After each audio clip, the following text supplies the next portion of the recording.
It's been 8 years since that night, and I still can't shake what I saw. If someone else told me this story, I'd probably laugh and tell them to lay off the whiskey. But I was there. I know what I hit that night, even if nobody else ever believes me. My name is Colt Harrington. I've been a long-haul truck driver for 16 years, hauling everything from cattle feed to construction steel across every damn state you can think of. I've seen my share of strange things out on the open road lights that move too fast to be planes. Shadows that look too big to be deer. But nothing ever came close to what happened on that cold October night in 2017, deep in the backroads of northern Oregon. That day started like any other. I was in Portland, running low on sleep and high on caffeine, when my dispatcher, Tom Riker, called me into his office. Tom was old school graybeard, chain smoker, always smelled like diesel and cheap coffee. He slid an envelope across the desk without saying a word. When I picked it up, I felt how thick it was. Inside was cash more than I'd ever seen in one place, and a folded piece of paper with handwritten directions. "Got a special haul tonight," Tom said. "Pays triple. One night's drive. Don't ask questions. Don't call me till it's done." I frowned. "What's the load?" He leaned back in his chair, eyes half hidden behind cigarette smoke. "Cedar logs. Pickup's about 30 miles east of Tillamook Forest. Drop it near Eugene before sunrise." I stared at him, trying to figure out if this was some kind of joke. Logging in Tillamook Forest was illegal protected land. Even if someone was cutting there, no legitimate company would touch that wood. Tom must have seen my hesitation because he tapped the envelope. $40,000, he said flatly. "Half up front, cash. You want it or not?" I had truck payments overdue, an ex-wife threatening to drag me back to court, and a son trying to start college. I needed that money more than I needed answers. I nodded and pocketed the cash. "All right," I said. "But I'm gonna hold you to that no questions asked part." I left Portland around 11 that night. The load site was supposedly deep in the woods, and Tom told me not to bother with GPZ. It wouldn't help where I was going. I drove south on I-5, then cut west toward the coast. The farther I went, the emptier the world became. Traffic faded until I was the only set of headlights on the road. The night air was damp, heavy with the smell of pine and rain.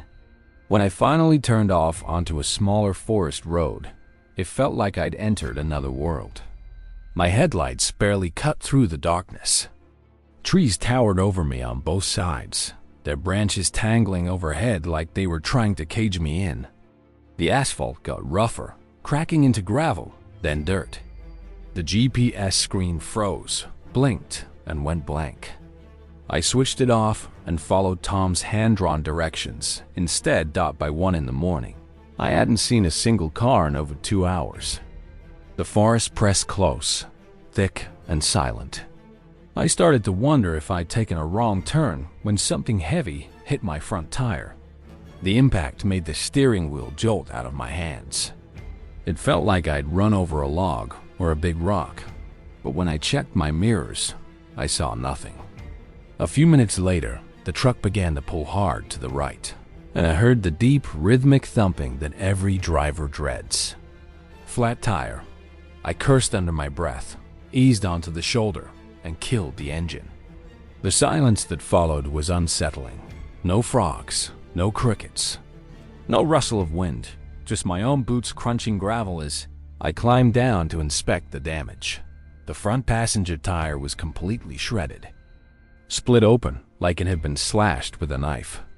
I opened the side compartment to grab the spare, but the space was empty. No spare, no jack, nothing but old straps and tools.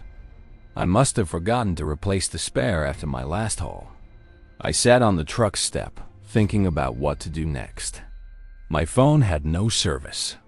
I could try driving slowly on the rim, but that'd ruin the wheel and probably cost me more than this job was paying.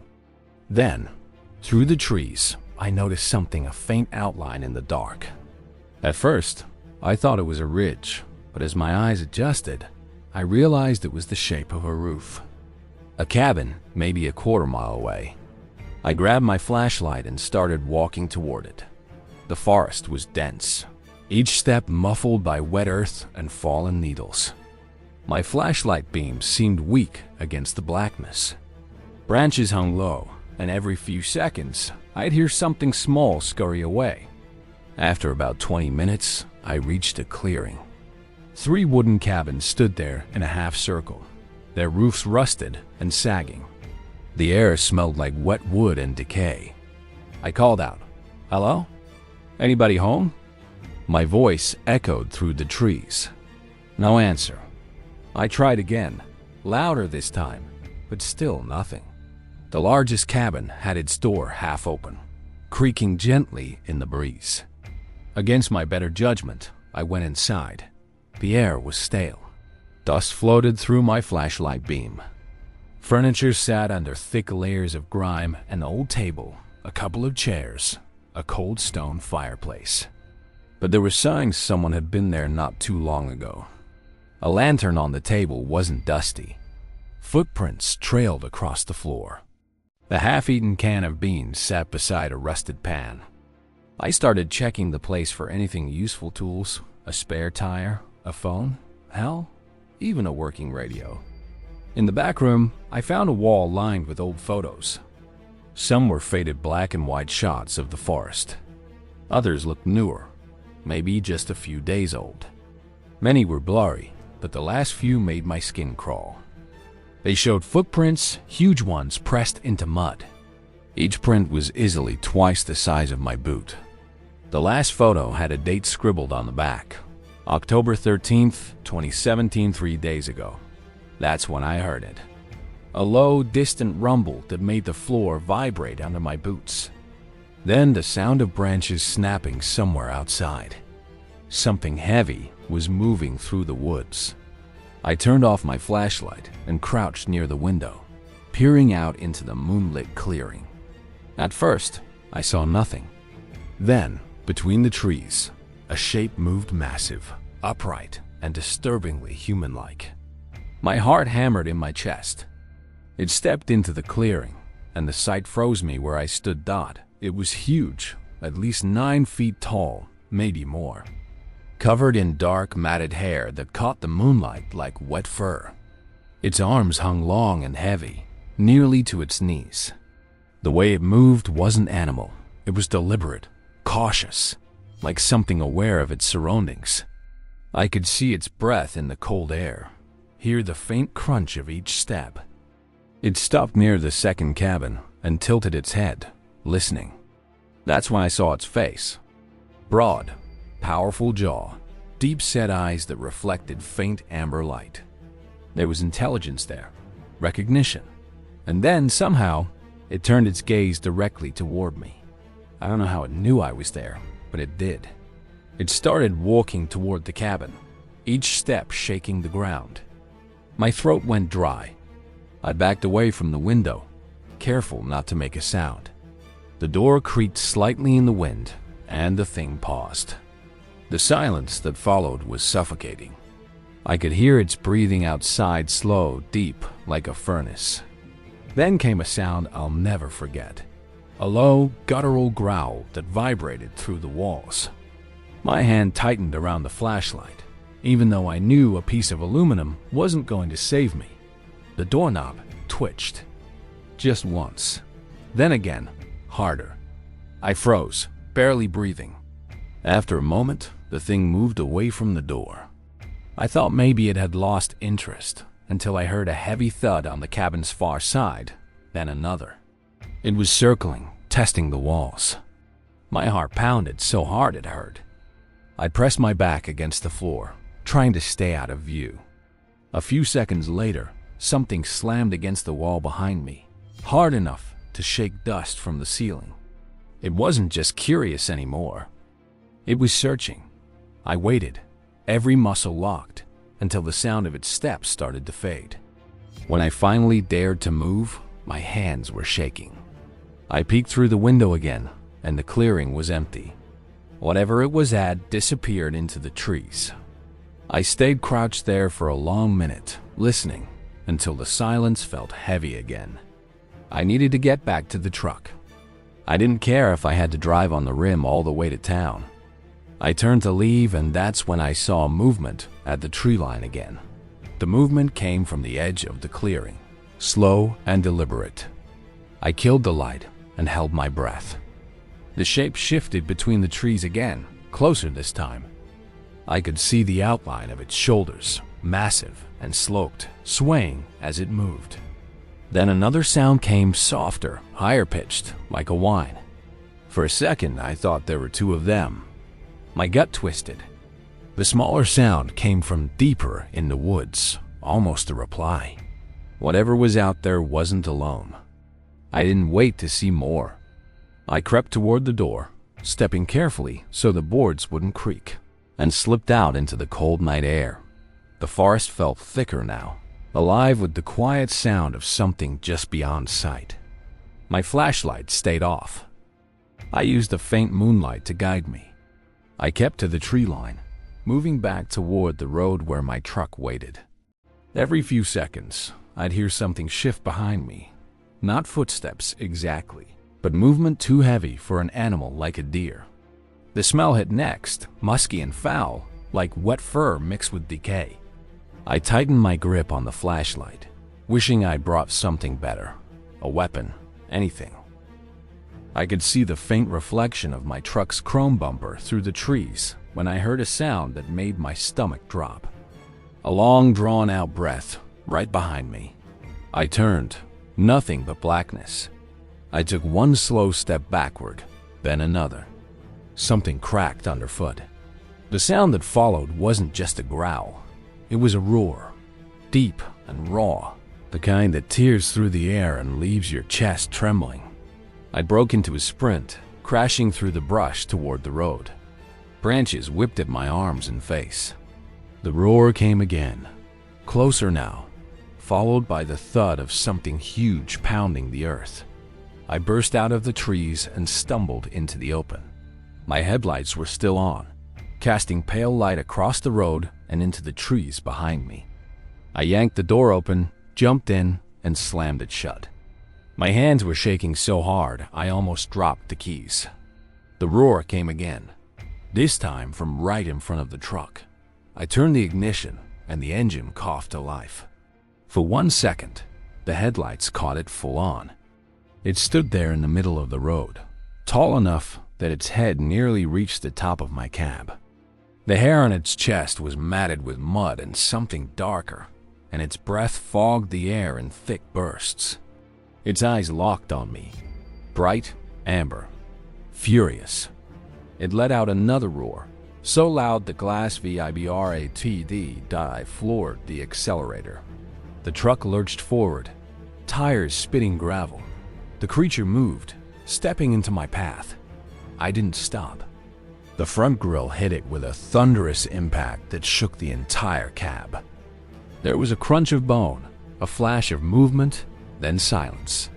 I kept driving for several seconds, heart hammering, before slamming on the brakes. For a long moment I sat there, chest heaving, trying to process what had just happened. The road ahead was empty. The creature was gone. I climbed down from the cab, every instinct screaming that this was a bad idea, and stepped into the beam of the headlights. About 20 feet in front of the truck lay a massive, twisted shape that it wasn't human up close. The thing was enormous, at least 8.5 feet from head to foot, maybe more. The body was covered in thick, coarse hair that glistened in the light. Its arms were bent at odd angles, one leg twisted beneath it. The smell was overwhelming, like a mix of iron, dirt, and rot. I took a cautious step closer. Its chest wasn't moving. Its head was turned slightly, mouth open, showing teeth too large and too flat to belong to a bear. My brain tried to make sense of it. A gorilla, maybe, escaped from somewhere. But no zoo had anything like this. And gorillas didn't live out here in the Oregon wilderness. I crouched beside it, trembling, and touched one of its hands. The fingers were long, thick, and almost human, except for the dark nails and the sheer size. I'd seen big men, strong men, but this hand could have wrapped around my skull and crushed it like a melon. That's when I noticed the eyes. They weren't glassy like you'd expect from a dead animal. They were half open and they seemed to flicker, just barely. I stumbled back, heart pounding. I stared at it, waiting for movement. Nothing, just silence and the faint hum of my engine. I needed proof. Nobody would believe this without it. I reached into my pocket for my phone, praying for just enough signal to take a picture. No bars. I turned on the flashlight instead and began snapping photos, one after another. Then I heard it again, a sound from the woods. A low moan, distant but getting closer. It wasn't the same as before. It sounded almost mournful. I turned toward the trees, foam shaking in my hand.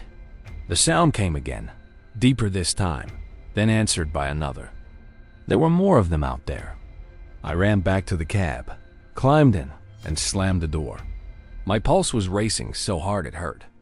I threw the truck in reverse, tires spinning in the mud. The thing on the road shifted, just barely, but enough to make me freeze. Its hand twitched. I didn't think.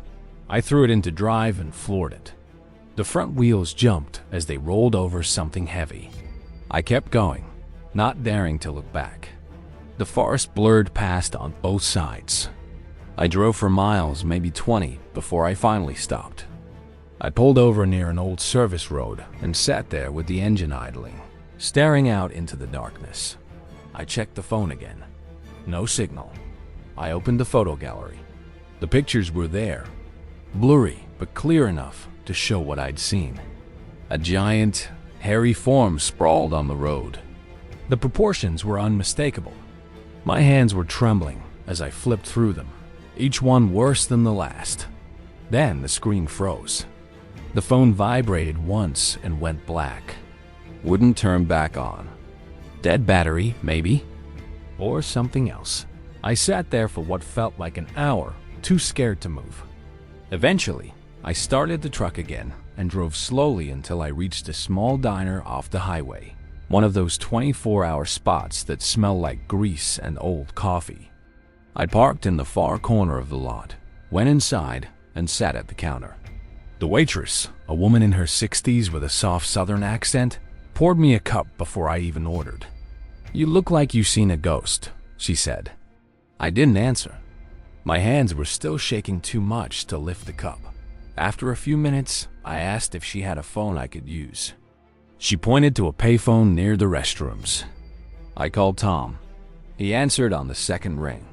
"You made the drop?" he asked, voice calm as ever. I swallowed hard. Something happened. On the way back, there was silence, then a sigh. "Where are you?" he asked. I told him. He paused again, then said, "Stay put. Someone will come talk to you." I didn't like the sound of that.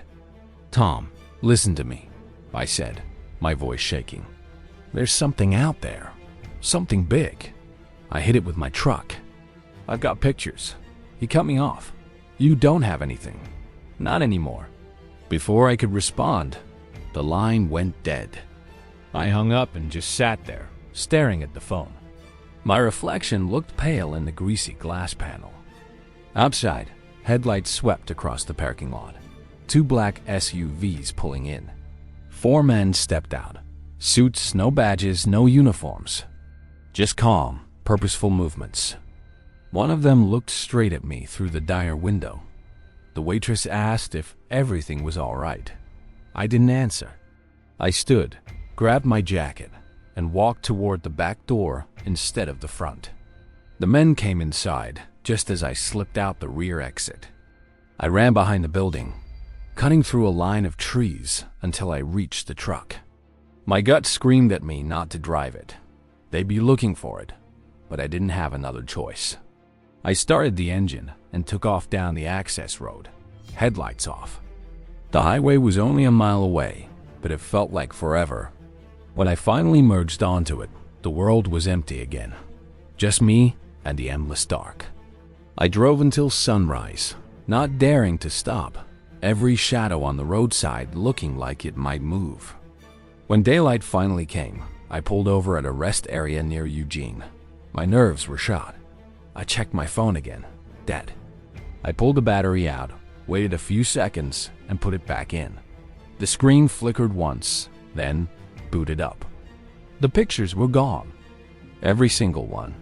Only one file remained in the gallery, a single black image with a timestamp from 2:14 a.m., the moment I'd hit the creature. I sat there for a long time, staring at that blank photo, before I realized what scared me most wasn't that the images were gone. It was that someone else had taken them. I sat in the truck for nearly an hour, engine idling, trying to convince myself I hadn't lost my mind. The photos were gone. My phone felt colder than usual in my hand, and I couldn't shake the feeling that someone had already been inside it. I checked the dash camera next, praying it might have caught something. When I powered it on, the last video was corrupted. The file existed, but it wouldn't play. Just static. A frozen frame of the forest road, time-stamped the same moment everything went wrong. I felt a wave of dread settle over me. Whoever those men were, they weren't random. Tom's voice echoed in my head. You don't have anything. He'd known they would come. Maybe he'd even sent them. I left the rest stop as the sun rose, heading east on smaller back roads. I didn't want to risk the main highway in case someone was tracking the rig. The forest thinned, giving way to low hills and farmland, but the silence inside the cab felt heavier than ever. My thoughts ran wild. What had I actually hit? If it wasn't human, and it wasn't an animal anyone knew, then what was it? I thought about the photos on that cabin wall, the footprints, the traps, the strange tools. Someone had been studying that creature long before I arrived. And if there were more of them in the woods that night, maybe they hadn't been hunting. Maybe they'd been trying to keep people away. By noon, I reached a gas station outside a small town called Elkview. I parked behind the building, filled up, and bought a disposable flip phone from a rack near the counter. The cashier looked half asleep, didn't ask questions. I used the new phone to call Tom again. He didn't answer. I left a message anyway. I don't know what the hell you got me into, but I'm done. Don't call me again. I threw the old phone into a trash bin and drove off. I should have just gone home, but something in me needed to see if the body was still there. I couldn't let it go, not after everything. It took hours to find the same stretch of road. The GPS still didn't work, and I had to rely on memory. When I finally reached the spot, the air was thick and still, like the forest was holding its breath. I slowed down and scanned the shoulder. The ground where I'd hit the creature was torn up, the dirt pressed flat in a wide pattern. But the body was gone. Not a single trace of blood or fur remained, though the smell lingered faintly in the air. The tire marks from when I'd driven off were still there. Sharp and recent, but everything else had been erased. Like someone had cleaned it perfectly. I stepped out and walked around, looking for anything they might have missed. The silence was unnerving. No birds, no wind, nothing. Then I saw something glinting in the grass a few yards off the road. I crouched and picked it up. It was one of my headlight fragments, the chrome bent and cracked. Stuck to it was a smear of dark brown hair, coarse and thick. I slipped it into my pocket before I even thought about it. That small piece felt like the only proof I had left that the night had actually happened. I was about to head back when I noticed something else. Tire tracks. Not mine. Leading into the forest from the opposite side of the road. Wide, deep grooves, like from heavy trucks. I followed them on foot for maybe 50 yards until I reached another clearing. There, the ground was disturbed, dug up in a circular patch. A dark stain marked the center, surrounded by flattened grass. It looked like they'd loaded something onto a trailer. A few pieces of burlap and a length of heavy chain were half buried nearby. Whoever came for that thing didn't waste time. The unease I'd been pushing down all morning rose up again, sharp and cold. I turned back toward my truck, but before I reached it, I froze. The sound of a branch snapping came from behind me, deep in the trees. Then another closer. I stood still, barely breathing. The forest seemed to shift, shadows moving where they shouldn't. I turned slowly, scanning the tree line. For a moment, nothing. Then, between two thick trunks, something massive moved. A shape too tall, too broad to be a man. It stood just inside the shade, unmoving. The light caught a glint of amber from its eyes. My throat went dry. Another shape appeared behind it, smaller but just as upright. They weren't gone after all. They'd been there the whole time, watching. I backed away, keeping my eyes on them. Neither moved. They just stood there, silent, staring. My heart was pounding so loud it drowned out everything else. When I finally reached the truck, I climbed in fast and started the engine. For a split second, I thought I saw one of them take a step forward, slow and deliberate, like it was following. I threw the truck into gear and sped off, gravel spraying behind me. In the mirror, the tree line swallowed them again. I didn't stop driving until I was miles away, heading back toward the interstate. I kept expecting black SUVs to appear in my mirrors or the radio to crackle with some warning, but nothing came. Just empty roads stretching for miles. By the time I reached Salem that evening, exhaustion hit me like a wall. I parked in a rest area, locked the doors, and sat there staring at the horizon. The world looked the same as it always did. Cars, people, noise. But I couldn't stop thinking about those eyes in the trees. When I got back to Portland, Tom's office was empty. Door unlocked, desk cleared, phone disconnected. It was like he'd vanished overnight. I asked around the yard, and nobody had seen him since the day before the job. His apartment lease was terminated the same morning I left for the hall. Even his truck was gone. Whatever he'd been mixed up in, he'd made sure there'd be no trace left behind. A few days later, I took the hair sample to a local university. I told them I'd found it while hiking, just curious what kind of animal it came from. They said they'd analyze it and call me back in a week. 2 days later, I went back to check. The lab tech told me there'd been a storage error, sample misplaced. She avoided my eyes the whole time she said it. When I pressed her, she told me quietly to drop it and leave. I didn't ask again.